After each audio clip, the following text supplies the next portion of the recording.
খোদ নির্বাচন কমিশনকে বিতর্কিত করতেছে এনসিপি।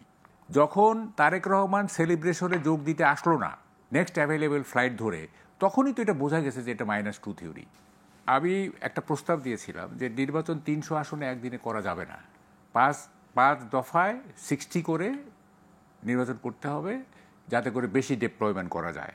এই সারা দেশে একদিনে নির্বাচন হলে সেইটা কি বলে যে সবচেয়ে বড় কথা যে মব ক্যারেক্টার তৈরি হয়েছে গত 12 মাসে, এই মব ক্যারেক্টারের যে নির্বাচক মণ্ডলী, এই নির্বাচক মণ্ডলীকে সামাল দেওয়া খুব কঠিন কাজ। আমি তার সাথে একমত।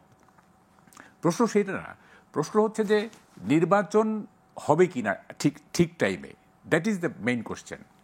দেখেন, এইটা কিন্তু নতুন কোনো প্রশ্ন না, এটা বহু আগের প্রশ্ন। 10-11 মানে এই সরকার গঠিত হওয়ার পর থেকেই যখন তারেক রহমান সেলিব্রেশনে যোগ দিতে আসলো না নেক্সট অ্যাভেলেবেল ফ্লাইট ধরে, তখনই তো এটা বোঝা গেছে যে এটা -2 থিওরি। তখনই বোঝা গেছে নির্বাচন, আমি মনে করি যে, এবং দেখেন -2 থিওরি কিন্তু আলটিমেটলি কিন্তু এখানে চলে আসলো কিন্তু দেখেন কতগুলো বেসিক কোশ্চেনেরই তো আপনার মীমাংসা হয় নাই।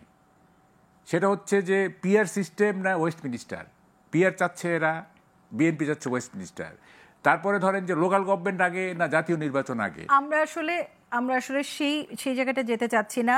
আমরা চাচ্ছি যে নির্বাচন প্রস্তুতি পেছানোর কোনো একটা পায়তারা কিনা। হ্যাঁ, হইতে পারে। এটা